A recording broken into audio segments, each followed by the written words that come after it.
Hoe gaat het zorglandschap er per 1 januari 2015 ongeveer uitzien?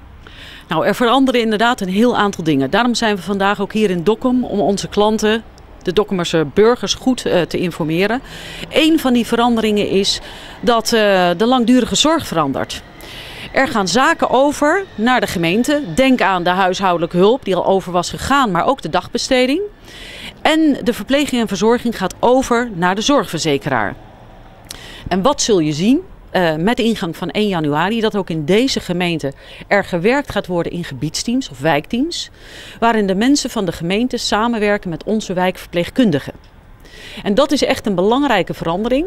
De mensen die nu hulp of verpleging en verzorging krijgen van ons, dat loopt gewoon door. Maar nieuwe aanvragen gaan niet meer via de AWBZ, via het Zorgkantoor Friesland, maar via de zorgverzekeraar, de Friesland Zorgverzekeraar. Dus dat is gewoon goed om te weten.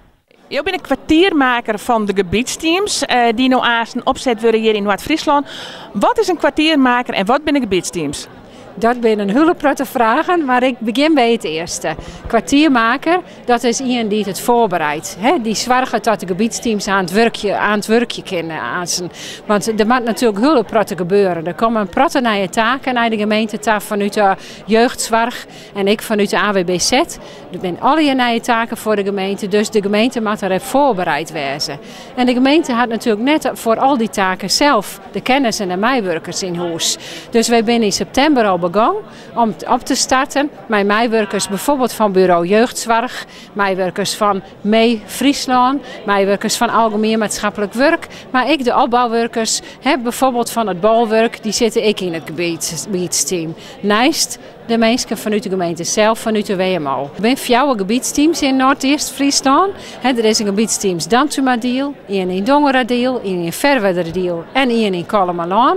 En wat ze kunnen merken, ik hoop dat ze snel merken dat het scala aan hulpverlening, dat er nou vaak in één gezin is.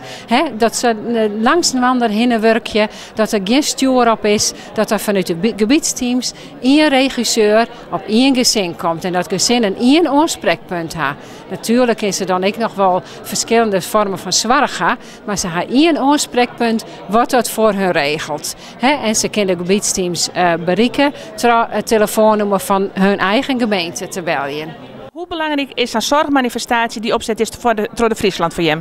Nou, het is voor u zelf belangrijk om zien te laten van, wij zijn gebiedsteams, wij starten per 1 januari, wat zijn onze taken en hoe zijn we bereikbaar? Maar wij vernemen juist er in Kolm en nu in Dokkum dat er een heel soort onrust is onder de bevolking. Mensen willen graag weten, ze hebben bijvoorbeeld een indicatie voor dagbesteding van de AWBZ of ze hebben een persoonsgebonden budget. Ze willen graag weten, waar kan ik oren hier te lenen? En we vernemen dat soort vragen een heel soort bij onze stand binnenkomen. En wij gaan nog net op alle vragen antwoord, maar werd we wel duidelijkheid aan kennen, dan beziekje we dat zo snel mogelijk te gaan. Waarom ben je heen gegaan? Nou, ik vond het wel even interessant. Het weer dichtbij. Dus ik denk toch even zien of we nog wat nieuws op dwang kunnen hier. Nou ben je wel een slag om West. Ga je wat nieuws op die? Eigenlijk net, want we lezen wel een soort en we lezen op het tablet wel, dus een heleboel te wisten wel. Momenteel roerige tijden in Noord-Friesland, met de zorg. Hoe ga je daarmee om? Ik vind het heel jammer. En met name natuurlijk voor de mensen boven Dokkum. Die is toch een heel eind dat ze dan naar ziekenhuizen reizen moeten.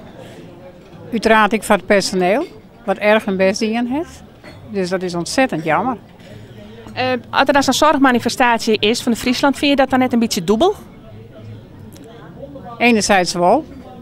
Ik weet net altijd dat plant weer of hoe dat kan, dat het nou al je bekend wordt en dat dit nou je correct is, dat weet ik niet.